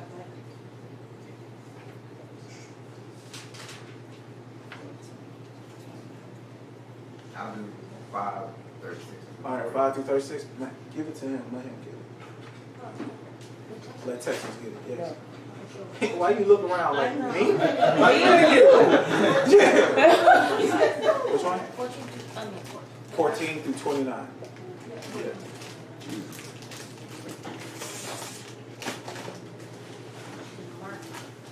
Mark 9, 14 through 29. You got it, Texas? All right, speak up. Speak loud, bro. And coming to the Tehilliym, he saw a large crowd around him, and scribes disputing with them. And immediately, when all the crowd saw him, they were greatly alarmed, and running near, greeted him. And they asked the scribes, "What are you disputing with them?" And one of the crowds answered, said, "Teacher, I have brought you my son, who has a dumb spirit. And whenever he seizes him, he throws him down, and he froths." Okay, pause. So, with that, what do you got where it says he has a dumb spirit? That means that, like, he's confused. He's confused? Or he's like, so that means that he's confused with his emotions. So he gets angry, sad, like, all at once. So, like, he's pretty much, he has a bunch of energy. And that energy is based off of his emotions. So, angry, happy, whatever. So it's like he keeps on, like, changing up. All right. What you got, Matt? He said he had a dumb spirit. What you got, W? When you say he has a dumb spirit, probably like,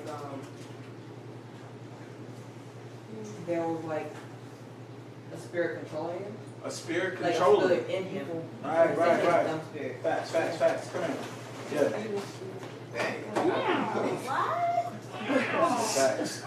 Facts. So he had a dumb spirit inside of him. He had a demonic or unrighteous spirit inside of him, right? I know you got your hands up, Snacks. You chill. Finish it up. You gonna finish it up? Yeah. Oh yeah. Yeah. Like if he wasn't speaking or he keeps going. like a mute. Almost, but when you keep going into it, it's a little bit more. So we read it a little bit more. Of course, that if it's like a dumb spirit, well, yeah, I see that part. Keep going. He froths, and gnashes his teeth, and he wastes away. And I spoke to your Tehilliym, that they should cast him out, but they were not able. And he answered him and said, "O unbelieving generation, how long How long shall I be put with you? How long shall I put up with you? Bring him to me. So they brought him to him, and when he saw him, immediately the spirit threw him into Convulsions. Convulsions. Like he was having like seizures. Seizures. Where Yeah. them colors at? Huh? Where them colors at? Yeah, he was having seizures. Exactly. So then this guy, he was having seizures, right? The Most High, or not the Most High, Yeshua came and then he saw that he saw that he had a bunch of people that was around him that was what? That was unbelieving, that's what he said, correct? Faithless. It was faithless. Keep going, Texas. What? Alright. And falling on the ground, he rolled around from him. And he asked his father, how long has it been like this? And he said, from childhood. And often he has thrown him both into the fire and both into the water. So this spirit tried to burn him and also tried to drown him. You understand? That's serious. Like we have to understand it is that serious that this spirit tried to drown him. Yes. Go ahead. That's why you need to stay on it. To destroy him. But if it is at all possible for you, have compassion on us and what does that say? Help us. Oh yeah, what? I think What verse you guys Is it verse 23? What verse you at? He is at verse 23 Mhm. and Yeshua. Okay, that's Yeah. And Yeshua said to him, if you are able to believe, all All is possible to him who That believes. believe. And immediately the father of the child Good news. cried out and said with tears, I believe, Adonai, help my unbelief. Help my unbelief. So I believe. So help my unbelief. Help me believe. Please. Like I believe in you now. You know what I'm saying? Like it's so far from that because he's been dealing with this since the baby was a child. I don't know how old was the child, do we know? They said from the womb. Right? Yep. He came out like that. Like it sounds like, I don't know, schizophrenia or... At this time, as you're going long suffering with your child being like this, you're gonna be screaming out like, please, just whatever you can do, I believe. Yes. Please, just help me. You're desperate at this point. Go ahead, Texas. And when Yahushua saw that a crowd came running together, he rebuked the unclean spirit, saying unto him, you deaf and dumb spirit, I order you come out of him, and never again enter into it. And crying out and convulsing him much, it came out of him, and he became as one dead, so that many said that he was dead. So then when he came out, he was over here shaking and going through convulsions, and then it came out of him, and it looked like he was dead. Like he was dead. So if you ever seen somebody with convulsions, where they're having seizures, sometimes it gets like foam out of their mouth, right? Or they're spitting, and then they're just sitting there and they're shaking. It's a crazy situation. Oh, it is. It's a crazy situation because they wake up and they don't even know what happened to them. Go ahead, Texas. But Yahushua, taking him by the hand, lifted him up, and he arose. And when he came into a house, his Tehilliym said him separately, why were we unable to cast them out? And he said to them, it is impossible for this kind to come out except through prayer and fasting. And going from there, they passed through Galilee, and he did not want anyone to know, for he was teaching his Tehilliym. That's it. You're going to read the whole story. You're going to read the whole story. You said 29. Good job, Ted. Good job. So the only way that they can get them out is through fasting and prayer. Fasting and prayer. Personally, I feel like fasting and praying that we should be doing that often. Because the little things that we are fasting and praying from, if we don't, I mean, it looks kind of different. You know, when we're fasting and praying, like the Day of Atonement, I see so many children, and I see some other people, some older children's face when it comes to the Day of Atonement. They're like, yeah, you know, we can't eat. You know, yeah, I'm fasting from video games. You know, and that's pretty much all. So I don't know what to do. We don't have board games. I like it's over. Like it's just like it looks like that. You have some people that are supposed to be fasting from certain. I'm not going to say certain. I'm not going to talk like this, or I'm going to make sure my response is going to be righteous. And then what happens later on that year? They do something like, see, you got me out my ruach. That's you. That's all you. Now we're making excuses for that person's actions, but it's on us. But if we did it often, if we fast and prayed often, then those little things won't be able to creep back up into our lives. So how does it look? Maintenance? Like maintenance. Exactly. Yeah. Like maintenance. So we went to go eat out this week, and we went to a Mexican restaurant called Mama's. Really good food. And, you know, striking up a little conversation with the waitress. And after we ordered for our food, she's like, hey, and we're going to bring you some lentil soup, all right? And we're like, okay, cool, we'll try it out. And when she brings it back, she says, and this is the lentil soup that we make for Lent, right? And gives all three of us some. I just pushed mine back over. Why can't it just be and I was already man? like, she's already drinking it. Am I doing something wrong? It's just soup, right? And so we had a little small conversation about it. But it was for Lent soup. It wasn't my Lent soup. Yeah, it was their Lent soup. And I was like, it's just soup, okay? Yeah. I'm like, I get it. No, So- I get where she's going. Yeah. And it wasn't the appropriate time to have an argument over the soup. Yeah. We'll leave that alone. So, but it's interesting that, so what they're going to do is they're going to give up something for 40 days. All right? I'm going to give up being a drunk. Yeah.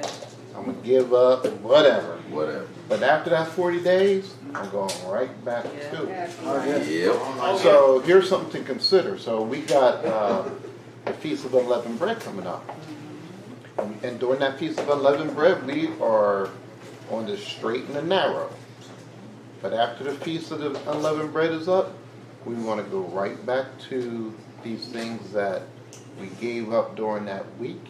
So here's something to consider. If you can't do it that week, then you can't do it at all. Just let go of it. Just let go of it. Abstain from it, right? Abstain from it. Because you know, see, that's the acid test. That's the acid test. If you let go of it during that week, then you know that the Most High ain't pleased with it. I still ain't playing Candy Crush. That's tough. That's a tough game. You let that go like last year. It's changed. Wow. That's good. You was I don't know what kind of level.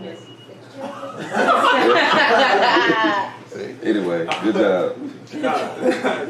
Okay. So in Joel 2, yeah, Joel.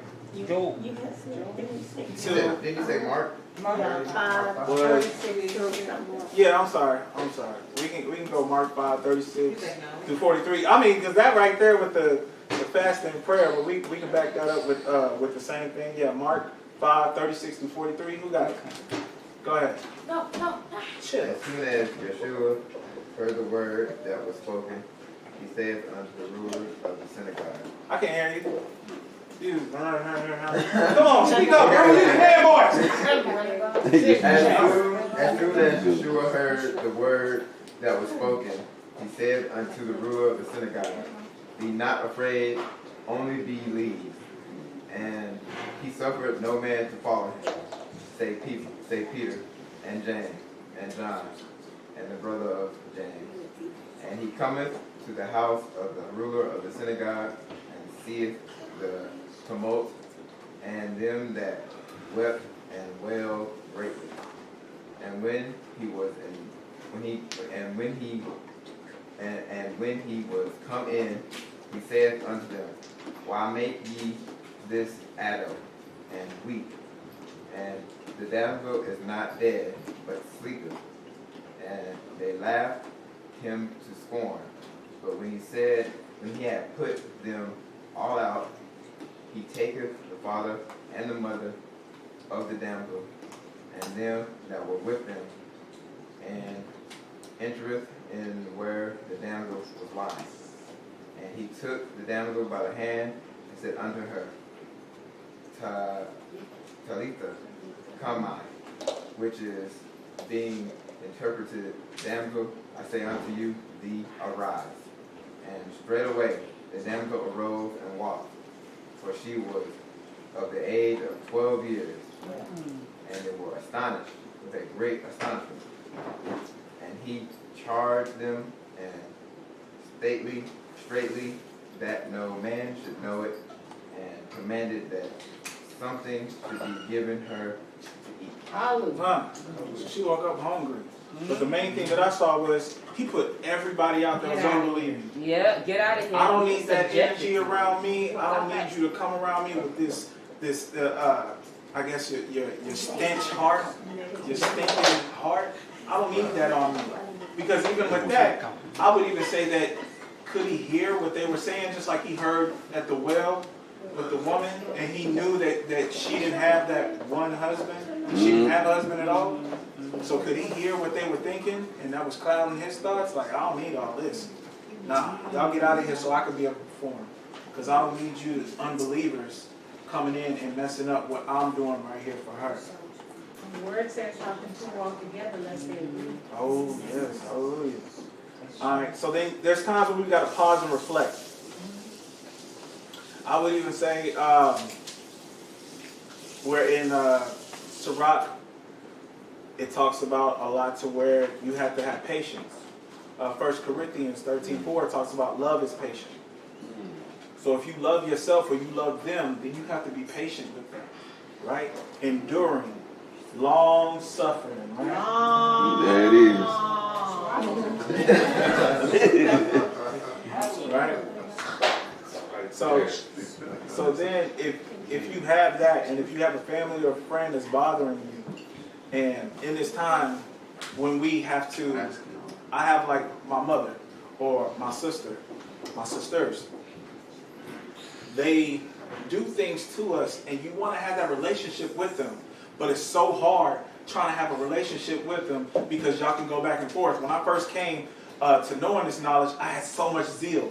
I was ready to go, be combative, and it was, I was a little bit too combative. I was a little bit too prideful to where, you know, they'll tell me, well, John 3:16. Oh, we going to John 3:16. What is the word? Oh, they don't even know. They don't even know. And I'm just wrong. Yeah. And it's running them away to be like, oh, well, this is what you learning, and I don't want that. But I had to come back, humble myself, and know that, okay, like you said, Ema, if I'm fishing for men, then what I got to use? The right bait. I got to use the right bait. I got to make sure I'm using the right bait. Because not everybody's gonna bite what I'm throwing out there. That's right.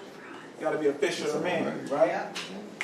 So that's what you have to make sure. So when you're doing that, it's also like what happens. So when I broke it down to them when they were eating the abomination, I said, what happens to a fish tank if it doesn't get clean? Because you normally have that one fish that's going around sucking on everything, right? What happens to that fish tank if it doesn't get clean? Gross. It becomes dirty. So then, if that becomes dirty, then why do you eat that fish that is eating the dirt or the trash? And why are you eating on that? That's disgusting, right? Because then you wouldn't even drink that water that fish is running around in. Yeah, you sure wouldn't. That's disgusting. So then when it starts going there slowly, it starts to bring, and I had to be slow to speak and slow to anger. James 1:19 tells us that, right? So then I want to come to the fact of eating the right foods. This is one that's like big on my list because there was a time where I was close to getting diabetes, and I got given high blood pressure pills. I don't know if anybody's ever been or had high blood pressure pills, but the side effects is ridiculous. It's horrible, right? And when you have these high blood pressure pills, it's dizziness, all the stuff that they listed from before, almost like you have food poisoning. When I read that, I didn't take it. The first thing that I did, because the doctor was talking to me, said, all you need to do is really like change your diet, exercise, and start to eat smaller portions of meals. Well, okay, whatever. You know what I'm saying? I was like, he don't really know what he's talking about, but turned out he did, because when I did that, then automatically I start to feel different. My back wasn't hurting. I didn't have headaches. I wasn't feeling lethargic. I wasn't always cranky and upset and mad. Like I also had like bursts of energy, like I was just excited. And then when I got in Torah and then I applied those two together, then it became more. So with fresh herbs, plants, and Better Sheet 129-30, it tells you plants is good for the heart or it's good for food.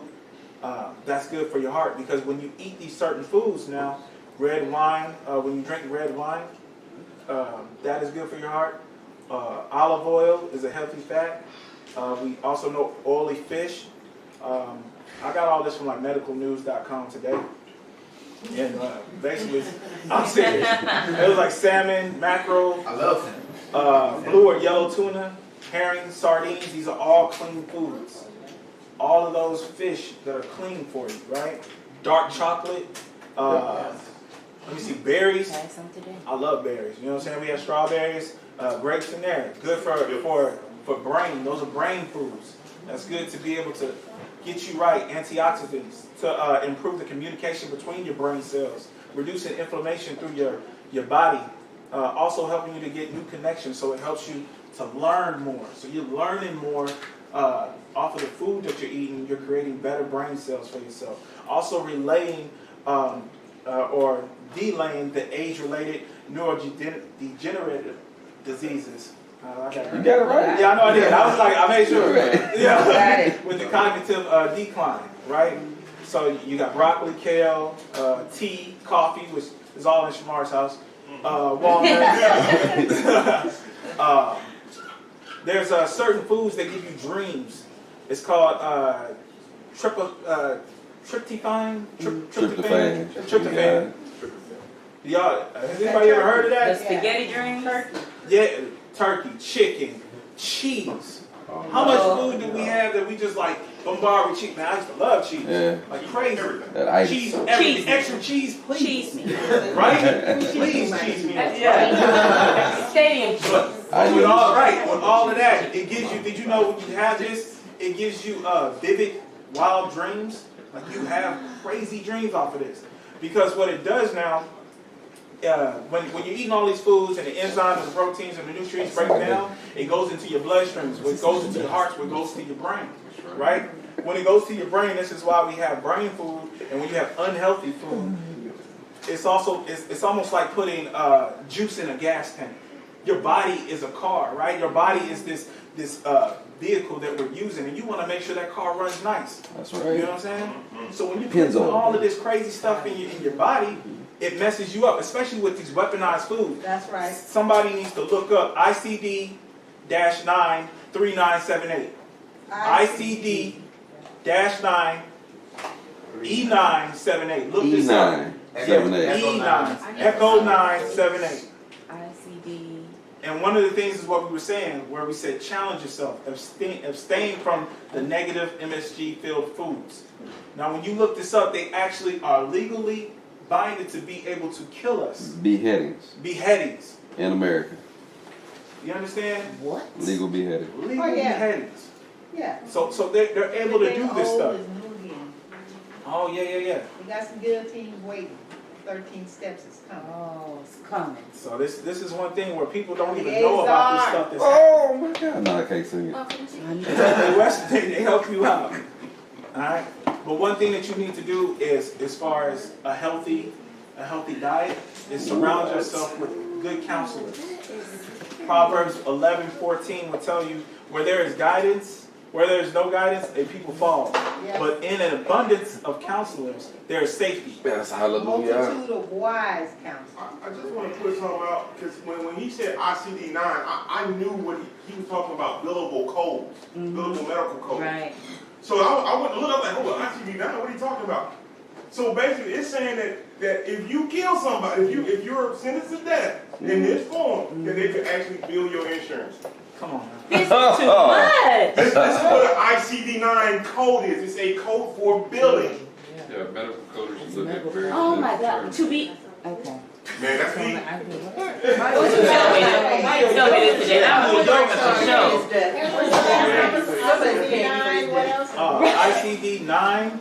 ICD 3978. Yeah. 3978. All right. It has an E in front of it. E9. E978. Echo 978. Man, I mean, it's a bunch of them, y'all. It is a bunch of them out there that we don't know about. I'm talking about under the ECR. Yeah, Asphyxiation by gas, beheading, decapitation, capital punishment, electrocution, hanging, poisoning, shooting, other specified means injury are determined whether accidentally or purposefully inflicted. Wow. This is the witness devices that they have here, right? So look, I'm gonna go. I'm gonna hit a couple of stuff on healing through Torah because we a little pressed for time, and then I'm gonna. The one thing that I want to go through with healing Torah was James 5:16, and it's therefore confess your sins to one another and pray for one another that you may be healed. Hallelujah. The prayer of a righteous person has great powers as it is working. We saw that with the prayer of Abraham, who prayed for Abimelech and his wife and the maid service to be healed, and so their wounds can be open, right? Jeremiah 29:12-13, where it says, look with all your heart. So you got to look into your heart. And if somebody wants to go into that, they can. But he's just telling you to look for the Most High in your heart. You can save it for next week, brother. Oh, yeah. I'm not. That's funny. Proverbs 16:24. Gracious words are like honeycomb, sweetness to the soul and a health to the body. Yeah. All right. So the one thing that I want to say as far as praying and believing, Netanyahu 21:22 and 11:24. And when you pray and you're asking for prayer, believe that you have it already. Yeah. Believe that it is so. Affirmation, right? Believe that it's true that you got it. Full circle, wow. You understand? Yeah, no idea. And with that, I talk about my wife's testimony to where she was an avid runner. She was on Black Girls Run. She's been running since I don't know how young. And the one thing that she used to do, she was always a people person, always going out playing. Always going out playing. And when she always went out and had everybody around her, all of that, Yahuwah took it all away because she was feeling herself, right? When we up the highest to where we feel like nothing can hurt us, that's when he smacks us and we get healed or we get humbled. We get smacked in our face or we get slammed on our face. You understand? Texas, come over here by me. Sit over here. And what happened to her is, I'm trying to make sure so I'm not trying to, you know what I'm saying? So she was running and everything was good, and then she got diagnosed with 3 autoimmune diseases. And in this time, she was in her prime, right? Like 33, right? And when she was at this time, she was 33. She was running. She was doing everything that she thought she could do until he hit her with that. She started losing her memory. She couldn't really walk. Her hands started getting deformed, her pinky. The doctor they put her on 29 medications. Hard ones, morphine, trazodone. There was some other ones, some hydrocodones, all these crazy medications to keep her kind of lethargic, keep her mind all discombobulated. She couldn't even fix herself something to eat, let alone go and take a shower or use the restroom. And I used to have to get off work and come and get her and take care of my wife. It was challenging. It was tough. I even got told by people that was in my family that, hey, you didn't sign up for this. You didn't pray for this part. I was like, what? You should leave. But nah. So I stayed there. And I watched this woman where the Most High put her literally on her butt, where she couldn't move and had to stay in bed, and made her read scriptures for a whole year. And then we moved And she went from a time to where she was on the walker, and I watched from 29 pills to the woman that I have now, to where she's running. She has a business. You know, she's able to do hair. Oh, great. She's doing music, singing.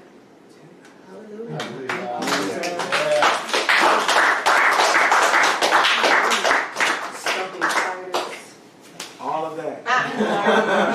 Shooting birds. You know, she's doing so much. And yes, God be the glory to all of that.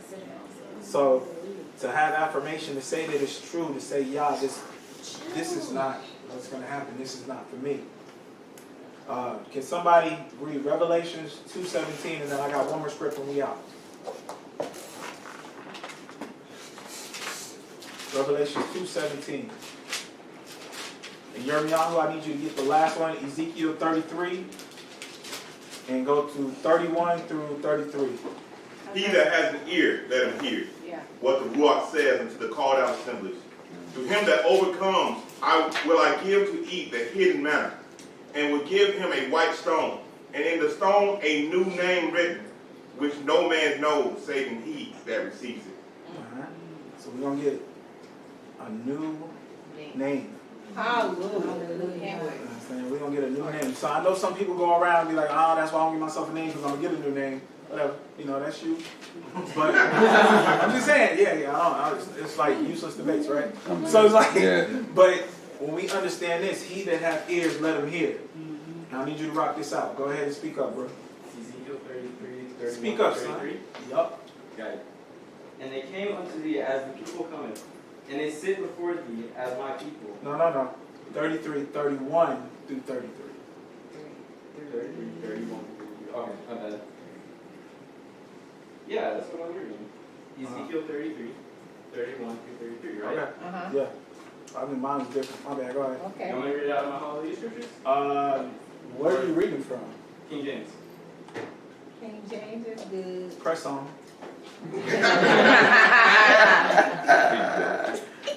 Let the evil speak. And they sit before thee as my people, and they hear thy words, but they will not do them. For with their mouth they will shew much love, but their heart goeth after their covetousness. And lo, thou heart unto them is a very lovely song of one that hath a pleasant voice, and can play well on an instrument. For they hear thy words, but they do them not. And when it comes to pass, lo, it will come. Then shall they know that a prophet hath been among them. Hallelujah. And then with that one, I feel like we should just pause and reflect. All praise.